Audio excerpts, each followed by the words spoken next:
지금부터 YTN 시청자위원회 12월 정기회의를 시작하도록 하겠습니다. 12월 3일에 전국 섹션으로 울산 지역 SO인 울산중앙방송 JCN이 보도한 오토바이 탈 때 공사장 안전모드 가능할까라는 보도입니다. 보도 요지는 어쨌든 이게 법적으로는 문제가 없지만 가급적 올바르게 안전모를 착용하라는 경찰 코멘트까지 나옵니다. 여기서 안전모는 물론 공사장 안전모를 말합니다. 법 이전에 생명의 문제입니다. 이 보도가 의도하지는 않았더라도 결과적으로 공장이 많은 울산 지역뿐 아니라 보도를 접하는 일반 시민에게도 공사장 안전모 착용이 문제가 없다는 안전 불감증을 불러일으키고 면죄부를 주는 식의 보도가 아니겠냐고 봅니다. 오토바이 헬멧과 공사장 안전모는 재질부터 머리의 어느 부위를 감싸는지까지 오토바이를 타지 않더라도 일반인 육안으로 봐도 공사장 안전모와 오토바이 헬멧, 자전거 헬멧이 확연히 엄연히 차이가 납니다. 기존의 다른 매체의 보도에 보면 공사장 안전모나 자전거 헬멧을 쓰고 오토바이를 탔다가 단속에 걸려 범칙금을 냈다는 보도도 있습니다. 따라서 오토바이 헬멧을 꼭 쓰라고 경각심을 주지는 못할 망정 이런 식의 보도는 굉장히 신중을 기해야 한다고 봅니다. 안전모 건은 말씀 주신 맥락으로 보면은 제가 듣기에도 방송으로는 조금 부적절한 내용인 것 같습니다. 근데 이 부분은 저희 전국부 지역 네트워크를 관리하는 부서에서 이 SO 리포트도 함께 관리하고 있는데 전달을 해가지고 이런 부분을 좀 더 엄선할 수 있도록 주의를 기울이도록 하겠습니다. 저는 12월 14일 더 뉴스에서 학교폭력 10년 만에 최대 실태와 대책은 이라는 타이틀로 보도가 된 부분에 대해서 간단하게 의견을 말씀드리도록 하겠습니다. 해당 보도는 사실은 교육부에서 발표한 그 통계 자료를 기반으로 해서 전문가 대담으로 이루어졌던 보도 내용인데요. 코로나19 엔데믹 이후에 일상이 회복되고 난 다음에 학교 폭력, 엄밀하게 이야기하면 학교 폭력의 신고 건수가 증가된 원인과 유형을 좀 다층적으로 살펴보았던 보도였습니다. 그래서 단순히 학교 폭력이 증가한 이유 그 자체보다는 사회적인 환경이나 또는 환경의 변화나 또 어떤 심리적인 요인들과 또 교차를 해서 비교적 차분하게 잘 설명을 해주신 부분이 있었다고 생각이 들었습니다. 네, 하지만 인터뷰 중에 대담을 이어간 그날은 변호사분이 전문가로 출연을 하셨는데요. 전반적으로 현재 학교폭력 실태에 대해서 심각성을 견지하고 계시지 않은 듯한 발언을 이어가신 부분이 굉장히 의아했고 또 우려가 되기도 했습니다. 학교 생활이 중단되었다가 일상 회복이 되면서 학생들이 갈등을 해결하는 능력이 줄어들고 작은 마찰도 폭력으로 인식하는 경향으로 인해서 신고 건수가 증가했다라고 분석을 하신다든가 또는 갈등 해소 능력이 증가하는 초등학교 고학년으로 올라갈수록 학교 폭력이 줄어들게 된다라는 분석도 하셨습니다. 말미에 하셨던 말씀이 사실 가장 우려가 됐었는데 학교 폭력이 성장의 한 과정이라고 생각하고 재발되지 않도록 지지하는 것이 좋겠다라는 의견을 피력하시기도 하셨는데 물론 인식의 개선 정도가 좀 이루어지고 있고 또 그렇기 때문에 학교 폭력이 완화될 수 있는 지점들이 물론 있겠으나 이것이 모든 학교 폭력에 적용되는 것이 아니고 그리고 이게 전문가의 발언으로서 전반적으로 현재 학교 폭력 수위가 그리 심각하지 않고 예방 조치나 학부모 또는 학생들의 인식이 상당히 개선되어 가고 있다라는 어찌 보면 약간 이상적일 수 있는 방향성의 발언을 다수 하신 것이 굉장히 우려가 되는 지점이었습니다. 오히려 학교폭력 수위에 따른 세분화된 대책이 필요하다던가 또는 무분별한 미디어의 노출로 인해서 폭력이 일상화된다던가 학교폭력의 가해자와 피해자가 결국에는 사회성을 회복하고 사회 안으로 다시 안착하기 위해서 어떠한 방안들이 마련되어야 될까 하는 보다 깊이 있는 고민들이 이루어졌어야 되는 것이 아닌가라는 생각이 들었습니다. 일단 저희가 변호사분 출연을 섭외할 때도 변호사분이더라도 해당 분야의 좀 전문성, 그러니까 구체적으로 사건을 많이 다뤄본 경험이 있으신 분들, 그쪽에 이해도가 높으신 분들을 모시려고 노력을 하고 있고 아마 이 부분도 해당 분야에 조금 경험을 갖고 계신 분일 텐데 그럼에도 불구하고 조금 본인의 어떤 주관성에 기반해서 조금 받아들이기에 부적절한 측면이 있는 발언을 하셨던 부분이 있는 것 같고요. 이건 사전 사후라도 조금 스크린을 좀 더 철저히 하려고 제가 편집부서와 지속적으로 상의해 나가겠습니다. 서울의봄과 관련된 기사들인데요. 그동안 저도 정말 많은 기사들도 나왔고 또 전문 문화평론가와의 인터뷰도 많이 진행이 되어서 영화를 깊이 있게 톡파볼 수 있었다고 생각을 했습니다. 다만 저도 그 해당 영화의 흥행에 있어서 중요한 부분이 특히 MZ세대의 영화에 대한 열광인데 이들의 양태에 대한 보도가 단지 현상적인 보도에 그치는 느낌이 들어가지고 조금 아쉬웠습니다.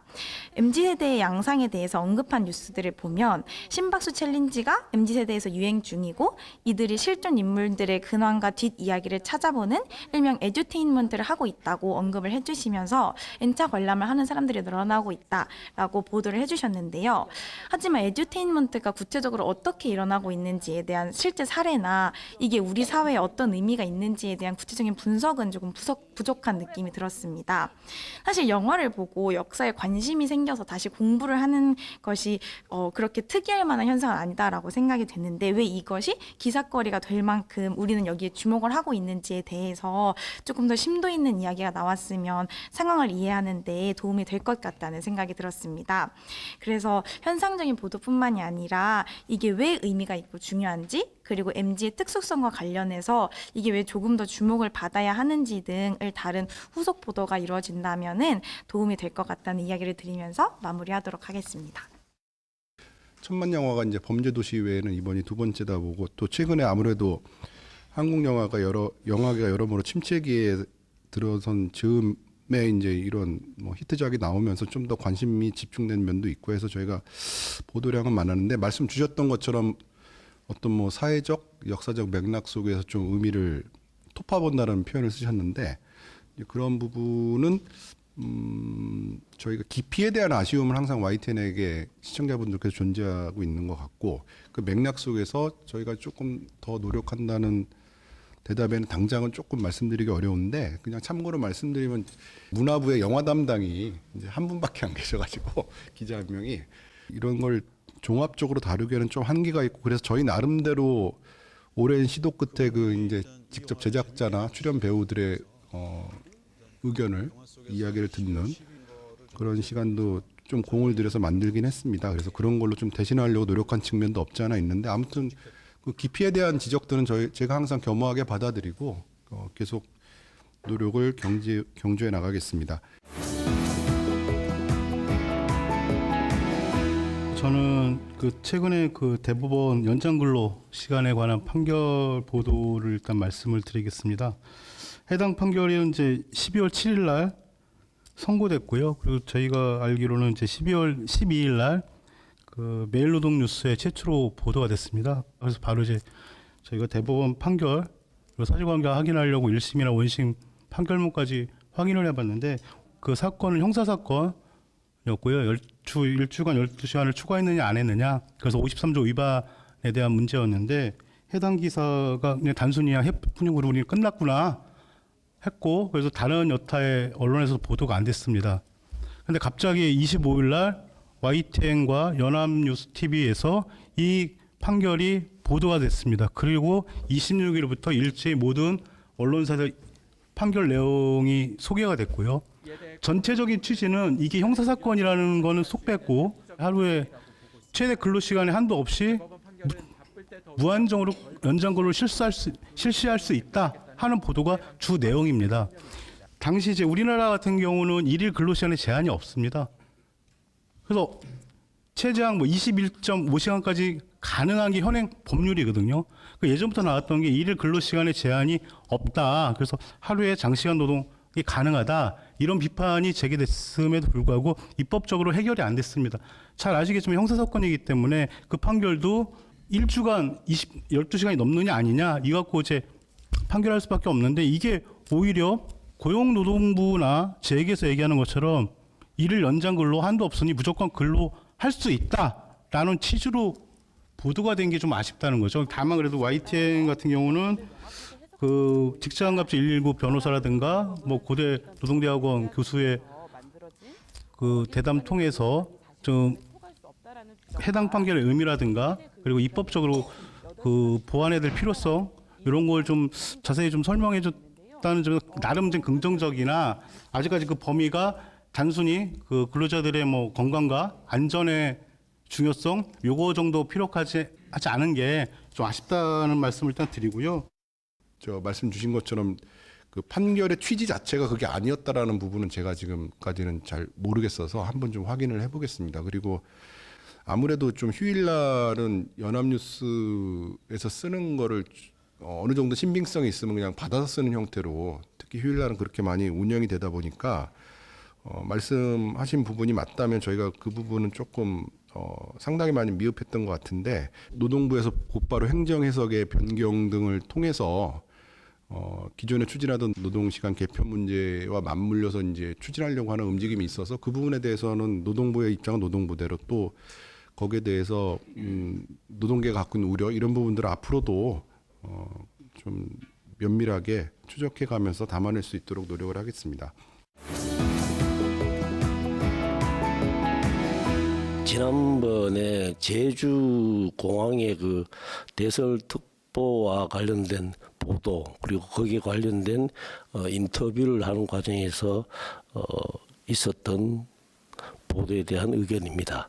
뉴스앤 이슈 뉴스 프로그램에서는 그 제주도에 있는 한 여행객을 무려 4분 이상 정도 인터뷰를 하면서 그 인터뷰 하신 여행객으로부터 여러 가지 현재 어려운 상황들을 다양하게 이렇게 설명을 듣고 그걸 전달해 주는 보도를 하였습니다. 그래서 이 프로그램에서는 앵커가 잘 질문하고 또 비록 한 분의 그 여행객 인터뷰지만 자세하게 설명을 하는 그런 보도 내용을 보여주었는데요. 문제는 그 다음에 또 더 뉴스에서의 또 다뤘던 또 동일한 사건을 가지고 더 뉴스에서도 여행객을 인터뷰를 했습니다. 근데 이 프로그램에서는 앞에 여행객 인터뷰와 달리 이 인터뷰 하시는 분이 앵커의 질문에 대해서 답변을 그렇게 좀 이렇게 자세하게 설명을 하지 못하시고 짤막한 답변만 하고 계속 이렇게 진행되고 있었습니다. 그리고 충분한 정보도 전달이 안 되고 설명도 못 해주는 과정이었고요. 물론 앵커분들께서 그 시간이나마 알차게 만들어 보려고 여러 가지 질문하고 좀 유도를 했습니다만 그 인터뷰 하시는 분이 그렇게 충분한 이렇게 답변을 하지 못하는 그런 과정이었어요. 물론 일반 여행객이기 때문에 이런 여러 가지 어려운 상황을 그분이 종합적으로 파악하고 설명한다는 건 현실적으로 어렵겠죠. 그렇지만 이런 상황이 생겼을 때 조금 이 진행을 좀 다르게 빨리 해줬으면 하는 생각이 들었습니다. 이런 상황이 생기고 현장에서 이런 여의치 않다고 한 판단이 되면 빨리 제가 볼 때는 빨리 인터뷰를 마무리하고 준비된 다른 관련된 취재 내용을 보도를 하고 또 아니면 다른 뉴스들을 또 제공하고 이렇게 하는 것이 훨씬 더 좋았지 않았을까 하는 생각이 듭니다. 그래서 향후의 진행 과정에서도 이런 일이 있었을 때 조금 유념해서 진행해 주셨으면 하는 마음이 들었습니다. 제주공항 부분 인터뷰의 문제는 뭐 잘 아시겠습니다만 이게 사건 사고 현장에서 좀 전문가나 준비된 분이 아닌 일반인을 상대로 인터뷰할 때 항상 이런 문제들이 발생을 하고 뭐 저희 나름대로는 이제 미리 사전에 충분히 통화를 하면서 이분이 어느 정도 인터뷰의 질을 담보할 수 있는지 체크도 해봅니다만 막상 또 이제 전화 이렇게 생방송 들어가면 또 이게 잘 뜻대로 안 되시는 분들도 가끔 생기는데 그래서 늘상 있을 수 있는 문제이긴 한데 말씀 주신 것처럼 뭐 그게 변명이 될 수는 없는 문제니까 사전 그 체크 과정에서 좀 더 꼼꼼히 하는 거 말고는 방법이 없을 것 같고요. 그 부분에 대해서는 또 저희 4층 편집부 인원들이랑도 다시 한번 체크해 보도록 하겠습니다. 12월 10일 날 국방부가 이제 초급 간부들의 복지가 너무 열악하다고 해서 국방부에서 초급 간부들의 복지를 높여주겠다라고 보도를 했고, 그래서 뭐 소위나 하사가 2027년이 되면은 연봉 5천만 원까지 받는다. 그러니까 5천만 원까지 받으면 이 사람들은 적어도 대한민국에서 중견 기업 수준까지는 될 수 있다라고 이제 그 보도를 했어요. 이게 보도자를 한 번만 뒤집어 보면 이게 얼마나 그 숫자 노름이고 장난인지 알 수 있을 텐데 왜 이랬을까라는 게 있었는데, 정말 또 다행스럽게도 우리 YTN에서 취재앤 팩트라는 뉴스로 해서 GP 근무 소위 4년 후 급여 5천만 원인데 이런다고 초급 간부 지원율 높아질까? 뭐 이런 걸로 해서 사실 굉장히 이게 실제 초급 간부들의 생각이거든요. 야, 그거 4년 뒤에 중견기업 수준 해준다고 해가지고 지금 군대에 인력 없는데 이거 올 것 같아? 아, 이 사람들이 정말 아무것도 몰라, 뭘 몰라, 이런 마음이거든요. 이 마음을 정말 너무 잘 실어주셨고, 다음 25일 날은 직강 끝 정신전력 강조하는 군 초급 간부 사기는, 이것도 정말 너무 핵심을 잘 짚으셨어요, 보면. 그러니까 지금 군에서 정신전력 강조 엄청나게 많이 하는데, 아니 초급 간부들은 지금 처우가 열악해가지고 사기가 떨어져 있는데 얘들 보고 정신전력 강조하라고 막 하면 이건 정말 가스라이팅 같은 거거든요, 보면. 그래서 누군가는 이건 한번 얘기를 해줘야지 되는데 아무도 얘기 안 하고 있었는데, 저는 우리 YTN 국방부 출입하는 김문경 기자가 이거를 정말 초급 간부들의 마음을 잘 읽어서 이거를 보도를 해주셨더라고요, 보면. 그래서 저는 다른 데보다도 어떤 뭐 정책이나 이런 거를 발표했을 때 진짜 그 정책의 수혜가 되는 당사자들이 어떤 마음을 가지고 있는지를 잘 이렇게 공감해 주는 기사들, 그리고 이게 정말 이 사람들이 군에서 발표하는 제도 개선에 대해서 오히려 허탈감을 느끼는 이런 것들을 이번에 YTN에서, 다른 데 사실 이런 기사가 하나도 나오지 않았고요. 다른 데 그냥 국방부 보도자료 받아가지고 그냥 그거를 재생산하는 기사였는데, YTN은 하여튼 12월 11일하고 12월 25일 두 번 그런 기사를 이렇게 보도해 주셔가지고 굉장히 개인적으로 감사했습니다. 초급 간부 부분은 저희가 항상 관심 갖고 보겠습니다. 저도 관심 있는 사안이고, 지금 군의 어떤 초급 간부의 양성 시스템이 무너지는 데 대한 걱정들 뭐 이런 것들이 많이 제기되고 있고, 궁극적으로 이걸 어떻게 개선해야 되는지, 이게 시급하다는 문제라는 건 알고 있고 해서요. 말씀 뭐 고맙게도 격려의 말씀 주셨는데, 그거는 이제 저 해당 부서랑 공유하고 더 분발하도록 하겠습니다. 11월 23일부터 29일까지 YTN 최대 주주 변경 승인 최종 심사 결과까지 YTN에서는 속전속결 졸속으로 강행하는 심사 과정 문제점을 집중적으로 보도했는데요. 하지만 11월 29일 승인 보류 이후 한 달여 기간 중에 김홍일 방통위원장 후보자 관련 보도의 후속 보도가 좀 주춤한 상황입니다. 관련해서 YTN은 12월 8일과 9일에 단독 보도를 통해서 김홍일 후보자의 문제점을 집중 보도했습니다.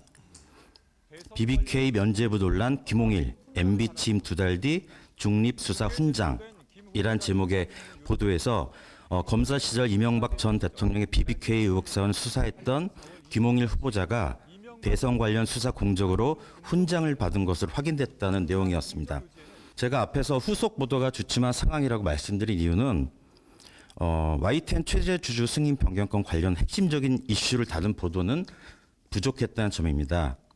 12월 1일 이광현 앵커 리포트에서 이동관 사태로 1인 방통위 또 개점 휴업이란 제목의 리포트를 통해서 방통위가 당면한 문제점을 언급하긴 했지만 방통위 2인 체제 위법성에 대해서 심도 있게 다룬 보도는 아직까지 눈에 띄지 않았습니다. 저희 매각이 단순히 저희가 당사자여서가 아니라 이 사안이 갖는 공익적 측면까지 고려해서 충분히 보도 가치가 있다라고 판단을 했고, 특히 저희 일반적인 보도 양태상 그 정부 쪽에 발표에 의존할 수밖에 없기 때문에 거기에 대해서 비판적인 시각을 가진 분들, 전문가 분들을 모시고 듣는 코너를 그때 마련했던 것으로 기억을 하고 있고요. 그래서 거기에 상응하는 무언가 결과가 나올 때마다 당연히 저희도 관심 갖고 충분히 보도할 수 있도록 노력을 기울여 나가겠습니다. 예. 그 자체 취재력보다 정부 발표에 의존하는 한국 언론의 문제점이 이번 부산 엑스포 유치전에서도 여실히 드러났는데요. YTN도 예외는 아니었습니다. 1차 투표에서 리야드의 3분의 2 득표를 저지하고 2차 투표에서 역전승을 노린다는 정부의 희망사항을 YTN도 앵무새처럼 그대로 전달하기만 했을 뿐 이런 전망에 의문을 제기하는 보도는 보지 못했습니다. 그리고 1차 투표에서 119표 대 29표라는 큰 표 차이로 엑스포 유치에 실패한 뒤에도 사우디의 오일머니에 밀렸다는 정부의 핑계만 전했을 뿐 한국 정부의 전망이 왜 빗나갔는지 사우디아라비아의 승리 요인이 무엇인지 제대로 된 분석 보도도 제가 파악한 바로는 없었습니다. 한 신문은 한국은 실패하고 사우디는 성공할 수 있었던 요인을 분석한 기사에서 사우디 외교장관이 엑스포 유치 성공 뒤에 연 기자회견에서 파트너들의 이야기를 듣고 엑스포에서 뭘 기대하는지 이해하고 신뢰를 얻기 위해 무엇을 전달해야 하는지 집중했다고 한 발언을 소개했고 사우디의 엑스포 투자 유치 캠페인을 분석한 미국 매체 폴리티코가 적극적으로 다른 나라에 투자 기회를 제시한 것을 득표의 가장 큰 요인으로 꼽았다고 전했으며 사우디가 이전에는 관계가 없던 나라들과 투자를 논의하고 외교 관계를 만든 것에 주목했다는 뉴욕타임스 보도도 담았습니다. 이에 비해 YTN이 정부와 재계의 유치를 위한 활동과 장밋빛 전망은 지나칠 정도로 소개했으면서 페인을 분석하는 기사를 제대로 다루지 않은 것은 보도 전문 채널로서 직무유기인가 아닌가 생각합니다. 글로벌 취재 역량을 좀 키우도록 투자도 해야 되는 게 아닌가. 그래야 좀 세계적으로 인정받는 보도 전문 채널로 YTN이 발돋움할 수 있지 않을까 이런 생각을 했습니다. 저희가 핵심 정보의 접근이 좀 차단된 상태에서 저희 주요 취재원들이 쉽게 얘기하면 뭐 초박빙이라고 하니까 저희는 뭐 숫자는 안 막았습니다만 뭐 여러 다른 경로에서 듣는 이야기들도 있습니다만 누구도 그 부분을 이제 공언하지 못하는 상황에서 사실은 이게 맞나 싶으면서도 좀 불가피하게 추정했던 면이 없지 않아 있었고요. 결과론적으로 왜 그럼 이런 처참한 결과가 나왔는지에 대한 제대로 된 진단이나 분석이 좀 부족했다라는 면은 겸허히 받아들이고 저희가 직접 아주 디테일한 그 외교전에 그 시시각각 진행되는 상황을 파악하기는 힘들더라도 적어도 외신이나 아니면 뭐 국내에서 나오는 좀 간헐적으로 나오는 다른 의견들에 조금 더 귀를 기울이고 비중을 늘렸으면 어땠을까라는 아쉬움도 분명히 갖고 있고 타산지석으로 삼아 더 노력하겠습니다. 최근에 두 차례 연속으로 계속 그 해경 예산이 부족해서 함정이 이렇게 순찰하는 횟수도 줄여버리고 그다음에 이제 출장비도 줄였다는 그 보도가 연속으로 나오더라고요. 그러면서 이제 주로 이제 보도의 그 포인트가 그 해경에 종사하시는 분들이 그 느끼고 있는 그런 어떤 불합리한 부분에 대해서 많이 하소연이 되던데 우리 뭐 군대에서 배식 잘못하면은 그 배식 잘못하는 사람이 많이 혼이 나는데 알고 보면 배식 잘못하는 원인은 그 배식을 물론 뭐 불공평히 잘못하는 경우도 있지만 그 뒷배경에 보면 뭐 나오던 쌀이 뭐 제대로 배식이 안 되는 그런 경우가 많잖아요. 이 부분은 행정부나 국회가 분명히 근본적인 잘못을 제공한 것인데 굉장히 피상적으로 약간 머문 것 같았습니다. 그래서 이 예산이 계속 굉장히 중요한 예산이잖아요. 해경이 이렇게 함정을 가지고 순찰을 하고 이런 부분이 굉장히 중요한 예산인데 이 예산이 줄어가지고 뭐 행정구역 두 군데를 합쳐가지고 이렇게 뭐 순항을 하게 되고 그다음에 그 출장비도 막 줄여버리고 이렇게 하는 것이 굉장히 중요한 부분에 불구하고 가장 기본적으로 근본적으로 이 부분에 대한 책임이 어디 있는가, 이 행정부에 있는 건가, 뭐 국회에 있는 건가 이런 부분에 대해서도 조금 전문가를 좀 동원해서 분석을 했으면 하는 그런 부분이 있었습니다. 말씀 주신 것처럼 이거는 일단은 경찰 쪽에서 수뇌부 쪽에서 예산 부족 사태를 미봉책으로 자꾸 다른 편법으로 메꾸려다 보니까 지금 초과 근무 수당을 줄이고 아니면 순찰을 줄이고 뭐 이러다 보니까 또 거기에 대한 비판이 나오니까 그걸 또 저희 기준으로는 용납할 수 이렇게 납득하기 어려운 이유로 이제 변명을 하다 보니까 지금 계속 문제가 파생이 돼서 저희가 제 기억에 경찰부터 해가지고 꽤 많이 저희가 리포트를 연속으로 하고 있습니다. 그래서 궁극적으로는 이런 사태를 초래한 예산 부족 문제를 근본적으로 해결해야 되는데 일단 내년도 예산에는 일정 부분 반영된 걸로 저희가 알고 있는데 취재팀이랑 공유하고 이 사안의 중요성을 감안해서 향후에도 좀 어떻게 이 문제가 해결돼 나가는지 지속적으로 감시할 수 있도록 하겠습니다.